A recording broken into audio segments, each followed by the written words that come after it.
ఈరోజు ధృతరాష్ట్రుడి జాగల బీజేపీ అధ్యక్షుడు రామచంద్రరావు గారు కళ్ళకు కట్టుకొని అది ఇంటి పంచాది మా పంచాది కాదంటుండు. అది ఇంటి పంచాది కాదు మా పంచాది కాదంటుండు. మధ్యలో ఒక నాబాలిక్ అంటే ఒక మైనర్ అమ్మాయి మధ్య నిలబడ్డది. ఆమె పైన రాళ్ళు పడతా ఉన్నాయి. ఆమెకు మద్దతుగా మనలాంటి బక్క చిక్కిన పాండవులు లెక్క మన మన మన వర్గం ఉన్నది. కానీ కౌరవులు 100 మంది ఉన్నారు. వాళ్ళ దగ్గర మంత్రులు ఉన్నారు, ముఖ్యమంత్రులు ఉన్నారు, బలగం ఉన్నది, తుపాకులు ఉన్నాయి, అస్త్రాలు ఉన్నాయి, అన్నీ ఉన్నాయి వాళ్ళ దగ్గర. ఈరోజు వాళ్ళకు దురదృష్టం ఏంటంటే వాళ్ళ తరపున ఈరోజు మగధ అని ఒక ఛానల్ అంటే ఆడామేనా మరి ఆడిదా గాడిదా అర్థమవుతలేదు నాకు. ఎంత పచ్చిగా మాట్లాడుతుందంటే అమ్మాయి గురించి అంత పచ్చిగా మాట్లాడుతుంది. రాములమ్మ అంటే నాకు కొంచెం అభిమానం ఉండే, ఆమె అదే భాష. ఇక తక్కిన మీడియా ప్రతినిధులు తప్పించకపోతుండ్రు. మహిళల గురించి భారత్ మాతాకి జై అంటాం, భారత్ మాతాకి జై అంటాం. భారత్ మాతా జై అని అనుమని బీజేపీ వాడు మేడమే కత్తి పెట్టి మళ్ళీ అనిపిస్తారు, అయినా కానీ అన్నాం. కానీ భారత్ మాతాకి జై అనిపించి అదే భరతమాత బిడ్డను బలాత్కారం చేస్తూ ఉంటారు. మళ్ళీ దానికి సప్పట్లు ఒక సైడ్ పట్టుకోవాలి, సప్పట్లు మళ్ళీ వీళ్ళే కొడతారు. ఎవరు? బీజేపీ వాళ్ళు. వా వా వా అని వా భగీరథ్ వా వా వా ఏం చేస్తున్నారు వీళ్ళే సప్పలు కొడతారు. వీళ్ళంతా ప్రేక్షకులు అంటారు. ఇక ఇంకో దిక్కు ఈ మహాభారతంలో కౌరవుల దిక్కు ఇంకోడు ఉన్నాడు. ఎవరంటే మహేష్ కుమార్ గౌడ్. ఆయన ఏమన్నానంటే మంత్రి ఇట్లా మాట్లాడిండు, మంత్రి ఆయన సొంతము, ఆయన మాకు సంబంధం లేదంటాడు. అంటే ధృతరాష్ట్రుడు ఏం మాట్లాడిండో ఈయన కూడా అదే మాట్లాడతాడు. మరి ఇలా మరి మంత్రి పొన్నం ప్రభాకర్ ఏమంటాడు?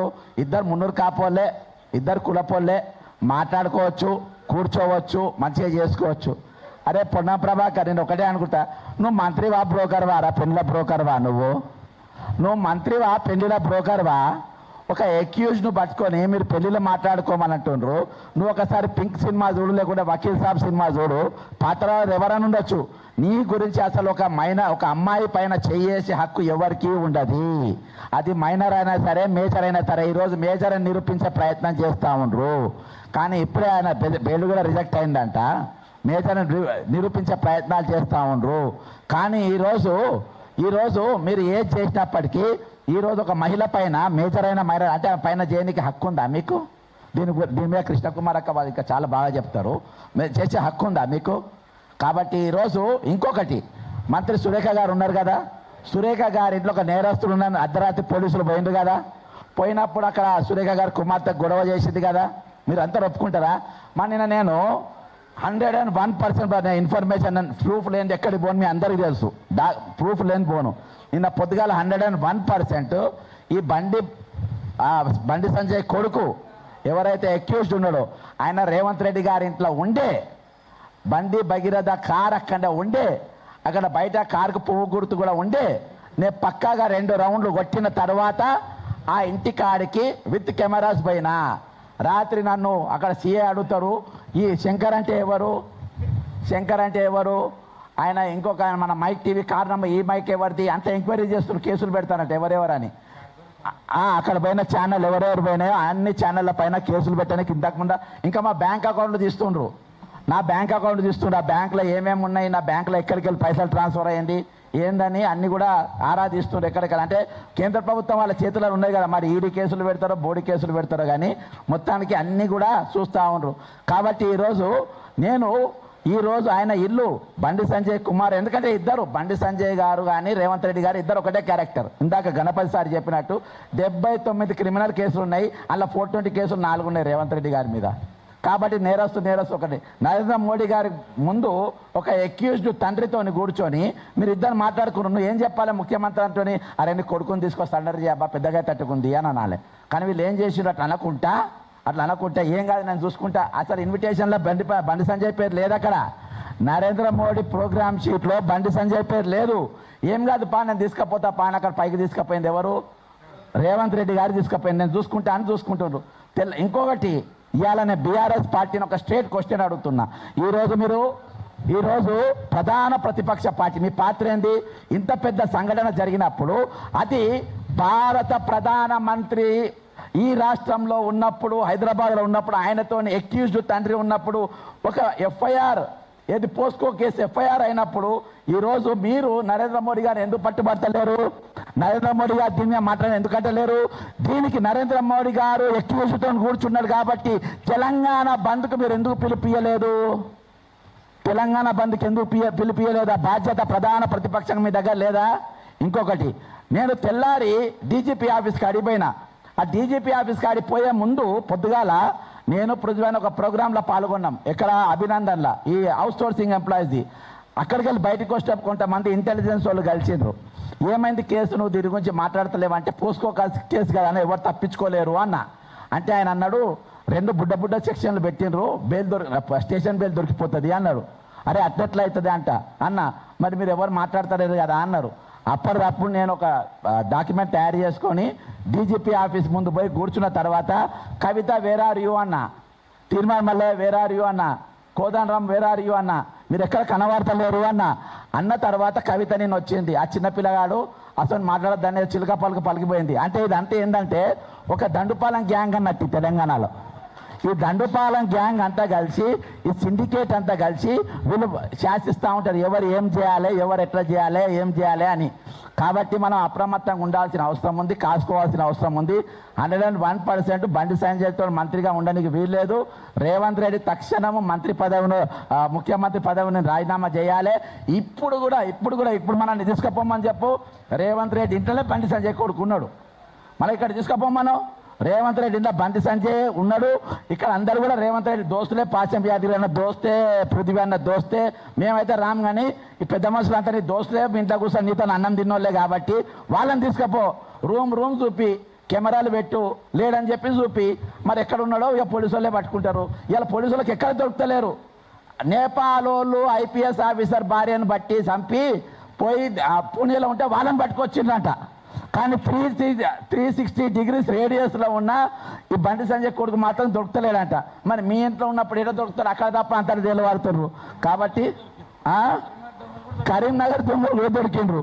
మరి ఇప్పుడు ఈ దొంగ దొరుకుతలేడంటే మీరు అక్కడ పెట్టాలని చెప్పి అక్కడనే తెలియాలి. రేవంత్ రెడ్డి గారు ఇంట్లోనే ఉన్నాడు. ఇవాళ ఇంకొకటి, బీజేపీ కాంగ్రెస్ పాముంగీస జాతీయ స్థాయిలో. మరి జాతీయ కాంగ్రెస్లో ఎందుకు మాట్లాడతలేరు? మీనాక్షి నటరాజన్ గారు ఒక మహిళ గారు, ఆమె ఎందుకు మాట్లాడతలేదు? ఆమె ఎందుకు ప్రెస్ మీట్ పెడతలేరు? ప్రియాంక గాంధీ గారు ఉన్నావు సంఘటన మీద, మరి తెలంగాణ మీద ఇంత పెద్ద సంఘటన జరుగుతా ప్రియాంక గాంధీ గారు ఇక్కడ రావాలి కదా. అంటే ఇక్కడ ఏమన్నా మీరు కాంగ్రెస్ పార్టీని, బీజేపీకి ఏమన్నా మీరు అదేమో అంటారు కదా దాన్ని,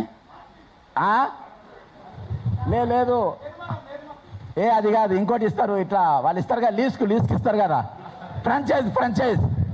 బీజేపీకి ఫ్రాంచైజ్ ఇచ్చిండ్రు రాయండి, అదే అనుమానం వస్తుంది. మొత్తం బీజేపీకి ఫ్రాంచైజ్ ఇచ్చినట్టుగా కనబడుతుంది. ఎందుకంటే ఇక్కడ బాయ్ లెక్క పనిచేస్తుండ్రు. ఏది ఏమైనప్పటికీ పృథ్వీ అన్న బ్రహ్మాండమైన కార్యక్రమం తీసుకుంటూ వాళ్ళ డిమాండ్స్కి అన్నిటి కూడా నేను కూడా ఏకీభవిస్తున్నా. ఈ ఉద్యమం జరగాల్సిన అవసరం ఉంది. ఇంకొక మహిళ అనుకుంటున్నా, మా పాప చాలా వీరవనిత, అన్న చాకలి ఐలమ్మ అంట. ఎందుకు వీరవనిత? అటువంటి అమ్మాయిలు దాదాపు 10-15 మంది ఉన్నారు. ఈ ఒక్క అమ్మాయి కాదు, 10-15 మంది ఉన్నారు. అది చేపట్టి యూనివర్సిటీకి వెళ్ళి పూరగాన్ని తీసి బయటపడేసిండ్రు. ఇంకోటి, పూరగాడు అన్ని అలవాట్లు ఉన్నాయి. ఈరోజు ఆ పిల్లగాని జీవితంలో విలన్లు ఆ అమ్మాయో నువ్వు నేను మనం కాదు, వాళ్ళ అయ్యనే బండి సంజయ్ విలన్. ఈరోజు భగవంతుడు పిల్లల్ని దేవుడు నమ్మిస్తాడు.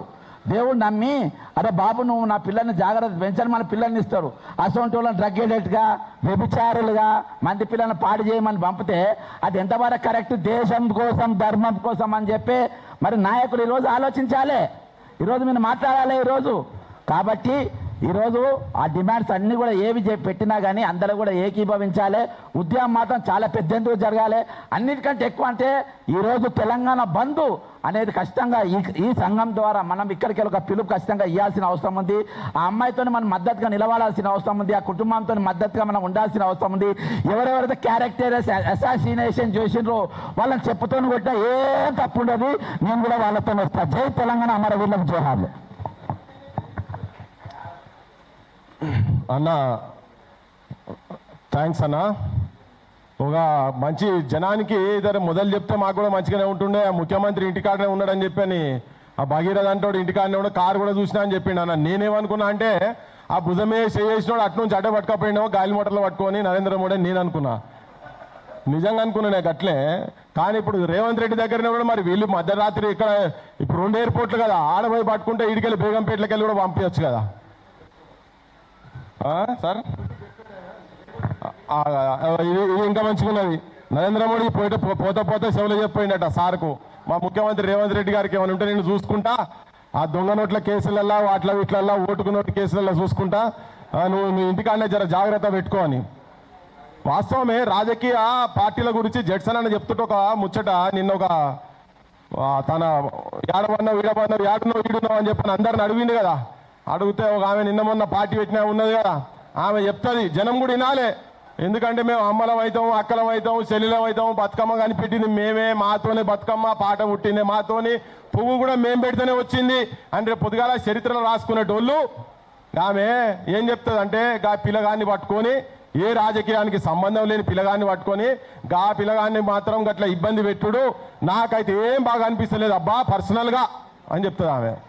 పాపం లాలిపాప్ పెడితే నోట్లో పెడితే వానికి కొడుకాల్లో సపర్యాల్లో తెలివనంత అమాయకుడు వాడు బండి బాగిరంత అంటాడు. అవన్నీ పట్టుకొని మేము ఎంత పెద్ద సర్టిఫికేట్ ఇస్తాం చూడు. అంటే రాజకీయాల్లో రాజకీయ నాయకులు ఎట్లా ఉన్నారు, ఎంత నీచంగా లంకల పుట్టిన అన్ని రాక్షసులే అని చెప్పని వాళ్ళ నాయన ఎట్టది చెప్పిండు. నువ్వు కూడా వేరే కాదు తల్లి, నువ్వు కూడా గాడికెళ్ళి వచ్చింది దానివే. ఎందుకంటే